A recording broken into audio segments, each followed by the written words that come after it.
Hello నమస్తే welcome back to our channel today tomorrow this is Tanvi. So ఇవాళైతే చూసినాం కదా, ఆటోస్ ఎక్కడ చూసినా ఖాళీగా కనిపిస్తున్నాయి. బస్సెస్ ఫ్రీ అనేసరికి ఆటో వాళ్ళ బతుకులు మొత్తం రోడ్డు పైన పడిపోయినాయి. సో ఒకసారి ఆ వెనక సైడ్ ఆటో డ్రైవర్లు ఉన్నారు, ఆటోస్ ఇక్కడ పెట్టి అక్కడ వెళ్ళి వాళ్ళు ముచ్చట్లు పెట్టుకొని వాళ్ళ బాధలు వాళ్ళు షేర్ చేసుకుంటున్నారు అని చెప్పేసి ఒక అంకుల్ వచ్చి మాట్లాడడం జరిగింది. ఇప్పుడైతే చూస్తున్నారు కదా, ఇక్కడ ఉన్న ఆటోస్ అన్ని ఖాళీగానే ఉన్నాయి, ఒక్క మనిషి లేదు. కనీసం వీళ్ళ దగ్గరకు వచ్చి ఆటో మాట్లాడుకొని కూడా ఎక్కడానికి ఎవరు ట్రై చేస్తలేరు. ప్రతి ఒక్కరు ఫ్రీ బస్సెస్ పైన మొగ్గు చూపుతున్నారు. సో ఒకసారి వాళ్ళతో మాట్లాడి కూడా తెలుసుకుందాం వాళ్ళ సిచ్యువేషన్స్ ఎట్లున్నాయి, నెక్స్ట్ వాళ్ళు ఏం చేద్దాం అనుకుంటున్నారు అని చెప్పేసి ఒకసారి వాళ్ళతో మాట్లాడడానికి ట్రై చేద్దాం. సో వాళ్ళు బ్యాక్ సైడ్ ఉన్నారు, వాళ్ళ దగ్గరికి వెళ్దాం రండి.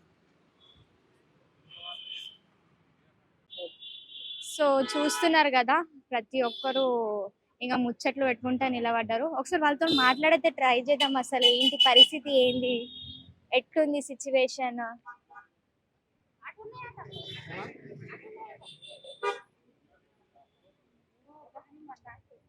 సో ఇక్కడైతే ఒక అంకుల్ ఉండు, అంకుల్ తో మాట్లాడడానికి ట్రై చేద్దాము.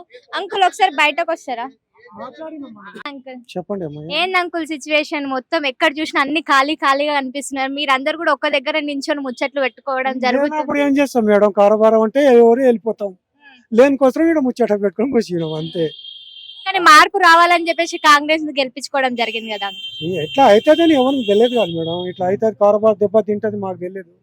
ఇంకా కాంగ్రెస్ వస్తే ఇంకా మంచి అయితే అనుకున్నాం, కానీ ఇట్లా అయితే మాకు తెలియదు. అది ఎట్లా అంకుల్ మళ్ళీ మీ జీవన ఆధారం ఏంది? ఎందుకంటే చాలా వరకు చాలా కుటుంబాలు ప్రతి ఒక్కటి ఒక పర్సన్ పైన డిపెండ్ అయి ఉంటది. అంటే వాళ్ళు జీవనం సాగిస్తేనే ఇప్పుడు ఆటోకి వచ్చే పైసలతోనే ఇంట్లో పెట్టడం జరుగుతుంది. సో ఇప్పుడు ఎట్లుంది మళ్ళీ మీ సిచ్యువేషన్? 1500 చేసేటోళ్ళం, 500 బండి గ్యాస్ మాకు ఇంటికి పోతే 1000 రూపాయలు తీసుకుపోయేటోళ్ళం. 500 కూడా పోతలేవు ఇప్పుడు మాకు ఇంటికి. ఆ పరిస్థితి వస్తలేవు. ఇప్పుడు ఇట్లా ఒక భార్య కోట్లాడుతున్నారు మాతో, ఏం చేస్తున్నారు మీరు, ఆటో తీసుకొని పోతున్నారు, ఏం చేయాలి, లేనప్పుడు మేమేం చేయాలి, ఉన్నప్పుడు ఇయ్యాలని అన్నాము. అదే అన్నాము. ఇట్లా ఎంతమంది పిల్లలు అంకుల్ మీకు? నాదా 4 కొడుకులు. వాళ్ళు ఏం చేస్తూ ఉంటారు? ఇంకా వాళ్ళలో 2 పెళ్లి చేసుకుని 2 వెళ్ళిపోయారు. ఒక పాప కొడుకున్నారు, వాళ్ళు చదువుతున్నారు. ఇంకా నేను మా భార్య కష్టపడుతున్నాం. ఇంకా అంతే మేడం. సో చదువుకైనా కానీ ఇప్పుడు స్కూల్ ఫీజెస్ కానీ కాలేజ్ ఫీజెస్ కానీ ప్రాబ్లమ్ అంత కష్టమే. ఇల్లు కిరాయి అంటే 5000, తిండికు పిల్లల ఫీజులు అన్ని నడిపించాలంటే చాలా బాధ. అది సో దీనికి సొల్యూషన్ ఏమంటారు మళ్ళా? ఏం చేయాలి మేడం, సార్ ఇంకా రేపు మాట్లాడుతున్నారు, మా వాటి ఇన్నియర్లో మీటింగ్ పెట్టి మాట్లాడతామని అని అంటే ఇంకా కామర్స్ ఉంటాం మేము అందరం. నా ఇన్నియర్ ఉంటారు, వాళ్ళతోటి పోయి మేము మాట్లాడతాం. వాళ్ళు కూడా మాట్లాడడం సార్ దగ్గర పోయి మాట్లాడమని అన్నారు. సరే, ఓకే అంకుల్, థ్యాంక్ యూ. నమస్తే అన్న. నమస్తే అమ్మా. మీ పేరు? రాజ్ కుమార్. ఏందన్న ఆటో వాళ్ళ సిచ్యువేషన్ ఎట్లుంది? మొత్తం ఎక్కడ చూసినా ఖాళీగా అనిపిస్తుంది. సో అది కూడా వేయరు, ఎందుకంటే మ్యాక్సిమం బయటకు వచ్చేది లేడీస్ ఆటో ఎక్కేది ఎక్కువ శాతం. మరి లేడీస్ అందరినీ బస్సులో ఫ్రీ అన్నప్పుడు ఎవడొస్తాడు, మరి రారు కదా. ఇప్పుడు మెయిన్ ఏంటంటే ఎవడైనా ఫ్రీ ఇచ్చుకోండి, మాకు అభ్యంతరం లేదు. కానీ ఏ ప్రభుత్వం అయినా వాళ్ళ జేబుల నుంచి తీసి ఇచ్చుకో. ఎందుకంటే పెట్రోల్ పోసుకున్నాలి, డీజిల్ పెట్రోల్ పోసుకోవాలి, ఫ్రీగా నడవాలి ఆటోలు. ఇప్పుడు మామూలుగా సెంట్రల్ గవర్నమెంట్ కానీ 18% GST పెట్రోల్ మీద తీసుకున్నా, స్టేట్ గవర్నమెంట్ 18% GST తీసుకున్నా నీకు 70 రూపాయలు లీటర్ పెట్రోల్ దాటదు. మరి ఇప్పుడు 110 రూపాయలు, 100 రూపాయలు డీజిల్, 100 రూపాయలు డీజిల్, 110 రూపాయలు పెట్రోల్ కడుతున్నాం. ఇట్లా డబల్ ట్యాక్స్ దొబ్బుతున్నారు, ఇట్లా మాకు వచ్చే ఈ చిన్నపాటి గిరాకీని కూడా దొబ్బేసుకోవడం. ఏం చేయాలి మరి? ఇప్పుడు డబల్ ట్యాక్స్ కట్టి గవర్నమెంట్ నడుపుతుంది మేమే,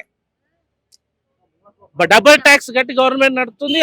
ట్యాక్సీ ఎనీ ట్యాక్సీ వాళ్ళ డబల్ ట్యాక్స్ కట్టి గవర్నమెంట్ నడుపుతుంది. అంత నడుపుతున్నా మళ్ళీ ఎండ పెట్టుకుంటుంది మేమే. ఓ పని చేయమని చెప్పండి, ఫ్రీ ఇచ్చారు కదా, ట్యాక్సీలకు కూడా ఫ్రీ డీజిల్ ఇవ్వమని చెప్పండి, మాకు అభ్యంతరం లేదు. ట్యాక్సీలకు కూడా ఫ్రీ, ట్యాక్సీ ఏదైనా కూడా ఆటో ట్యాక్సీలకు ఫ్రీ డీజిల్ ఇవ్వమని, మాకు అభ్యంతరం, ఫ్రీ చేసుకో.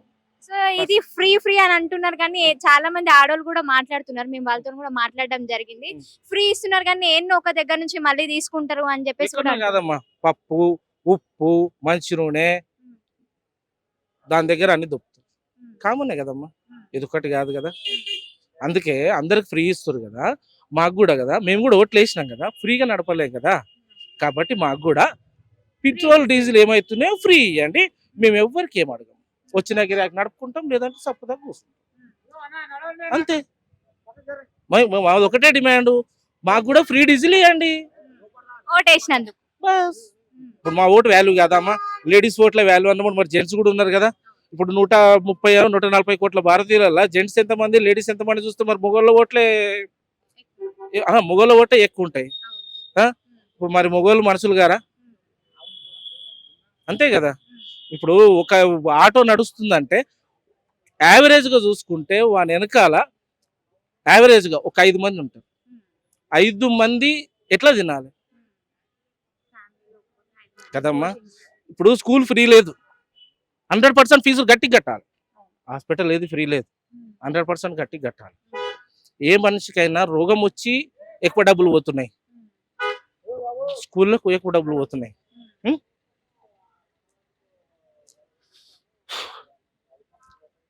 అవుటికి ఫ్రీ లేదు.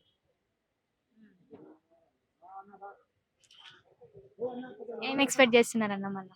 ఒకటే ఎక్స్పెక్ట్, డీజిల్ పెట్రోల్ ఏదైతే బండ్లు ఉన్నాయో ట్యాక్సీకి ఫ్రీ చేయండి, మాకు కూడా ఫ్రీ చేయండి. మేము ఓట్లు వేసినాం కదా, మనుషులమే కదా, తెలంగాణ ప్రజలమే కదా, మాకు కూడా ఫ్రీ చేయండి. మేము ప్రభుత్వాన్ని వ్యతిరేకించట్లేదు, వాళ్ళకి దయ చూపించారు కదా, మరి మా పైన ఎందుకమ్మా సవితి ప్రేమ, మా పైన కూడా దయ చూపెట్టమని అడుగుతున్నాం, అంతే, ఏం లేదు, అంతే. సో కాంగ్రెస్ గెలిచినందుకు ఏమైనా మార్పు వస్తుంది అనుకుంటున్నారా అన్న? మార్పు రావాలనే కదమ్మా గెలిపించింది, కానీ ఈ టైప్ మార్పు కాదమ్మా, మాకు కూడా మార్పు కావాలి, మాకు కూడా ఫ్రీ పెట్రోల్ డీజిల్ ఫ్రీ కావాలి, అంతే. అప్పుడు వచ్చిన గిరాకీని తీసుకొని ఇప్పుడు వీడికించి ఆడికి మన జూబ్లీ చెక్ పోస్ట్ ఉంది, ఓ 100 రూపాయలు ఎంతో తీసుకుంటాం, అప్పుడు 10-20 రూపాయలు తీసుకొని పోతాం, ఎందుకంటే ఫ్రీ డీజిల్ కదా. 10-20 రూపాయలు తీసుకొని పోతాం, మా ఇల్లు మంచిగా నడుస్తుంది. అప్పుడు పబ్లిక్ కూడా మా బండ్లలో కూడా ఎక్కుతారు, పోతే రా బాబు ప్రశాంతంగా కూర్చొని పోవచ్చు అని. కరెక్టే కదమ్మా, అంతే. Thank you. नमस्ते अंकल। नमस्ते। ये मैडम जो है ये आरटीसी बस से कोई तकलीफ नहीं है हमको, और जो ओला उबर ये राबिटो ये जो है ये बंद कर दिए, डिस्ट्रिक्ट के गाड़ियाँ डिस्ट्रिक्ट को भेज दिए तो हमारा कारोबार चलता। हम जो है 100-200 रुपए भी नहीं कमा सक रहे यहाँ पे, यानी कि ऑटो का किराया 400 रुपए ले रहे ऑटो वाले सेठ लोग, जो है 400 रुपए ले रहे। ये इन लोग को क्या करो, 200 रुपए किराया करो बोलो, क्या 200 रुपए किराया करे तो जो है 200-300 रुपए बच जाते हैं हमारे को, क्या। अब ये आरटीसी वास्ते जो कोई अपनी कोई तकलीफ नहीं है, हमारी भी फैमिली जाती है और कोई दूसरे की भी फैमिली जाके आती, उसको कोई टेंशन नहीं है। टेंशन नहीं है? हाँ नहीं है, बसेस के लिए? हाँ बसेस के लिए कोई नहीं है, लेकिन जो है ये ओला उबर ये राबिटो ये जो है बंद कर दिए। डिस्ट्रिक्ट की गाड़ियाँ जो है आउट ऑफ को भेज दो बोले तो हमारे सिटी के गाड़ियाँ कोई चलते। अब वो उन लोग पूरे आके यहाँ आके ये कर रहे, हमारी सिटी की गाड़ी 5 लाख में हो गई, और जो है उनकी गाड़ी 2 लाख 2.5 लाख में ले लेके हमको तकलीफ दे रहे। और जो है राबिटो डिस्ट्रिक्ट की गाड़ी को ओला उबर ये राबिटो उसको नहीं देना परमिशन, ठीक है, ఓకే రైట్. చాలా వరకు ఆటో డ్రైవర్లు ప్రతి ఒక్కరు ఫ్రీ బస్సెస్ వచ్చినప్పటి నుంచి అయితే చాలా ప్రాబ్లం ఉంది అని అంటున్నారు. సో మీరేనా? మాకు ప్రాబ్లం ఏంటంటే మేడం, బస్ వచ్చిన కానీ మాకు రోజు 1000 రూపాయలు కొనబెట్టాము. 1 రూపాయి ఇప్పుడు బండి కిరాయి రోజుకు 400 కట్టాలి, దానికి 300 గ్యాస్ మీ ఓన్ వెహికల్ కాదా? కాదండి, కిరాయి బండి, దానికి కిరాయి కట్టాలి 400, బండికి ఒక 300 గ్యాస్ పోయాలి. మాకేం మిగలట్లేదండి, బస్సులు వచ్చినా కానీ చాలా ఇబ్బంది అవుతుంది. సార్ ఏమన్నాడు, మీకు కూడా పరిష్కారం చేస్తా, మీకు కూడా ఆలోచించి మాట్లాడుతున్నాడు, ఏం మాట్లాడలేదు ఇప్పటి వరకు. అయితే ఓలా ఊబర్ వల్ల మాకు చాలా దెబ్బ ఉందండి, చాలా ఇబ్బంది. మేము భార్య పిల్లలు ఫ్రీ బస్సెస్ వల్ల ఏం ప్రాబ్లం లేదా అంకుల్? ప్రాబ్లం అంటే చూడు మేడం, అది ఏదో శాతగానాలకు ముసలోళ్ళకు బసనోళ్ళకి ఇచ్చిన కానీ చదువుకున్న వాళ్ళకు అందరికి ప్రతి ఒక్కరికి ఇచ్చాడు కాబట్టి మాకు చాలా లాస్ అవుతుంది మేడం, చాలా ఇబ్బంది అవుతుంది. ఓలా ఊబర్ తీసేస్తే మాకు కొంచెం ఏమన్నా నడుస్తుంది, జీవనం నడుస్తుంది. ఎంత సంపాదిస్తున్నా అంకుల్? మేము 1500 సంపాదించాలి మేడం, 1500 ఇప్పుడు ఎంత వస్తుంది? ఇప్పుడు 400, దానికి 400 కట్టి ఇంటికి 300 తీసుకుపోవడం చాలా కష్టం ఉంది మేడం. సో ఎందుకంటే అంకుల్ ఎక్కడ ఏ డ్రైవర్ ని చూసినా గానీ ఖాళీ ఆటోలతోనే కూర్చున్నారు అండి, ఏం లేవు, గిరాకీ లేదు. పొద్దున్న 6 గంటలకు వచ్చినాయి మేడం, 6 గంటలకు వచ్చినాయి, ఇప్పటి వరకు 100 రూపాయలు చేసినాయి. నువ్వు నమ్ముతావా నమ్మవు, 100 రూపాయలు చేసినా మేడం, అస్సలు లేదు, బిజినెస్ లేదు, చాలా ఇబ్బంది పడుతున్నాం. సొల్యూషన్ ఏమంటారు మళ్ళీ? మరి ఏమో మా సారు మాట్లాడతామని అన్నాడు, టీవీలో చెప్పాడు కదా, మాట్లాడతామని అన్నాడు, మరి ఏం మాట్లాడతాడు. ఎందుకంటే ఆటో డ్రైవర్లు కూడా ధర్నాలు అవి చేస్తున్నారు చేస్తారు కదా మేడం, చేయాలి కదా, మాకు కూడా వెళ్ళాలి కదా, మాకు భార్య పిల్లలు ఉన్నారు, ఎంత మేము వాళ్ళని పోషించుకోవాలి కదా. మరి ఆడవాళ్ళు ఇంటికి పోతే ఎగబడతారు, మాకు ఏంది ఆటేసుకొని పొద్దున పోయినావు, ఏంది ఇవేనా అవేనా అని అంటారు. ఫీజు ఎట్లా కడతావు, పిల్లలకి ఎట్లా చదివిస్తావు, ఇల్లు కిరాయి ఎట్లా కడతావు, అవన్నీ గొడవలు వస్తున్నాయి మేడం మా ఇంటికి కూడా. ఏం చెప్పాలా సో ఏం సమాధానం చెప్తున్నారు అంకుల్ మళ్ళీ వాళ్ళకి? ఏం సమాధానం అంటే మేడం ఓలా ఊబర్ తీసేసి ఆ డిస్ట్రిక్ట్ బండ్లు తీసేస్తే మాకు కొంచెం జీవన నడిచిపోతుంది మేడం. మాకు ఇబ్బంది చాలా ఇబ్బంది ఉంది మేడం. ఎందుకంటే మా సార్ వస్తే మాకు మంచిగా చేస్తాడని అనుకున్నాం కానీ ఇట్లా ఇది అవుతుందని మాకేం ఇది లేదు. మేము కూడా ఆయన అభిమానంతో ఓటేసినాం. కాకపోతే ఇట్లా జరుగుతుందని అనుకోలేము మేము. సో ఇది ఇట్లా అవుతుంది అని చెప్పి ఎక్స్పెక్ట్ చేయలేరు అయితే? చేయలేదు మేడం, అస్సలు చేయలేదు. మేము ఆయన అంటే రేవంత్ రెడ్డి అంటే మాకు ఇష్టమే, కాకపోతే ఇట్లా జరుగుతుందని మాకు అనుకోలేదు, అస్సలు అనుకోలేదు. Thank you uncle. Okay madam. నమస్తే అన్న, నమస్తే అమ్మ. మీ పేరన్న?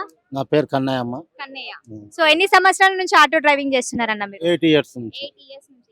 8 years లో ఇలాంటి సిచ్యువేషన్ ఎప్పుడన్నా వచ్చిందా మీకు? ఇంతవరకు అయితే ఎప్పుడు రాలేదమ్మా.